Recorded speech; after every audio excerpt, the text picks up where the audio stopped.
Hello everyone, today is Monday, May 11th, 2026, and welcome back to my YouTube channel, The Political Report.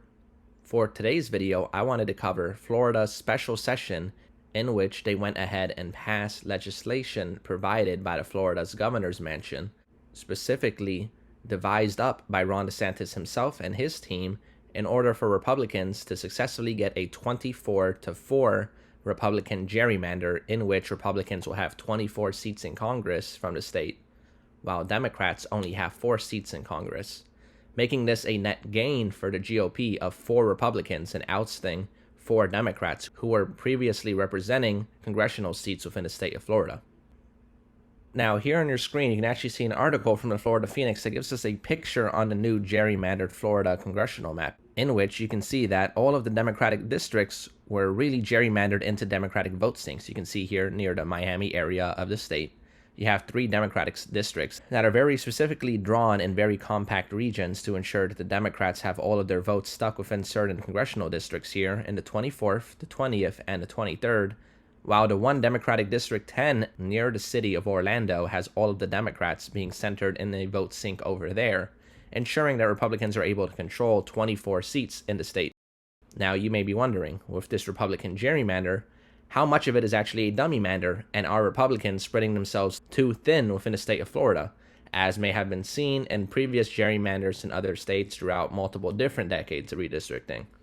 So the short answer is no. It seems that Ron DeSantis has actually perfectly crafted this map to ensure that virtually every single district here within his new gerrymandered state is Republican plus 10, if not more. You can see here in this article by the New York Times that they actually show that the proposed districts, every single district out of all the 24 districts for the Republicans are Republican plus 10, Republican plus 20, if not more at Republican plus 20 something or Republican plus 30 something. With literally the only district in the entire state for Republicans that is not Republican plus 10 or more is this district right here, Republican District 25, in which that district is Republican 9.2.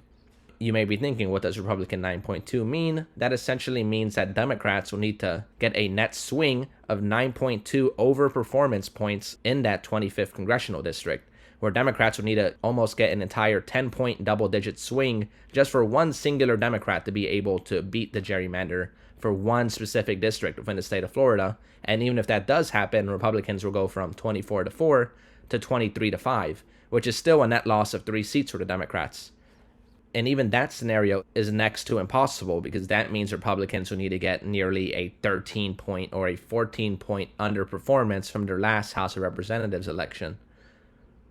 from the last margin that they had in their House elections in 2024, which, despite Trump being at the lowest point in his presidency, is just simply not going to happen, considering that would require an even worse performance than Trump and the Republicans had in the 2018 midterms.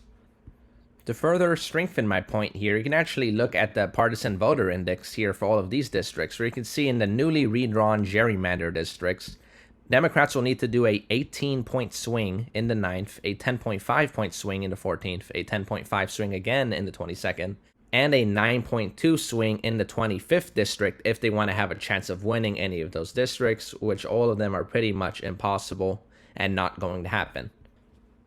And it's not just me saying this, it is virtually every single reputable polling rating station here, where you have the Cook Political Report, Inside Elections, Sabado's Crystal Ball, Race to the White House, the Economist prediction model, and the Vote Hub prediction model. Now, the Economist and Vote Hub prediction model are probably the least accurate here, because they consider prediction betting and gambling as part of their statistics, where a lot of smaller races that might have Democrats gambling or betting on the election is influencing the margins that they show here, giving Democrats the advantage in some districts. But for the 3 most reputable poller stations here, you have the Cook Political Report, Inside Elections, and Sabado's Crystal Ball. You can actually see that every single Florida district, as previously mentioned before, has a either solid, likely, or a lean rating on it. You can see here that virtually all of the 20 Florida House seats that they listed here as potential competitive seats all go to the Republicans by a solid, safe, or likely margin here by all 3 of the polling firms, with only one of them being labeled as a toss-up. But considering the fact I just showed that one congressional seat will require a 9.2 percentage point overperformance by the Democrats for them to even have a chance at winning,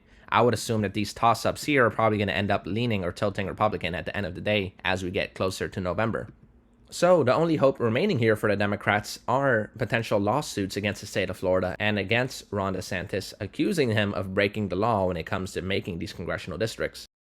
Now, you can see here in this article by Politico, Ron DeSantis was quickly sued by multiple lawsuits in the state of Florida by voting rights groups and Democrat-aligned organizations in the state, trying to prevent Republicans from gaining seats by any means necessary, including their gerrymandering, by suing the state of Florida in a last-ditch attempt to stop the redistricting that was already passed and signed by the governor.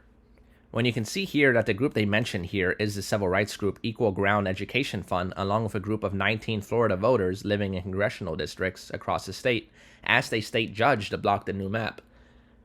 Now, a lot of their arguments here is that he was using partisan gerrymandering, which is against the Florida Constitution. However, the Florida Supreme Court has already ruled that political gerrymandering, by the nature of giving one party an unfair advantage in redistricting, is actually allowed in Florida Supreme Court. Now, if you know anything about the judicial system in Florida, this should come as no surprise, as seeing that the Florida Supreme Court has 6 out of their 7 justices here directly appointed by Republican Ron DeSantis. And all of these justices here, in Florida, the judges are allowed to retain their partisanship and run as political parties. Every single one of these justices on the Florida Supreme Court are registered Republicans. So even though 6 out of the 7 justices are appointed by Ron DeSantis and presumably going to prefer and side with the governor who literally appointed them and gave them their lifelong career and job,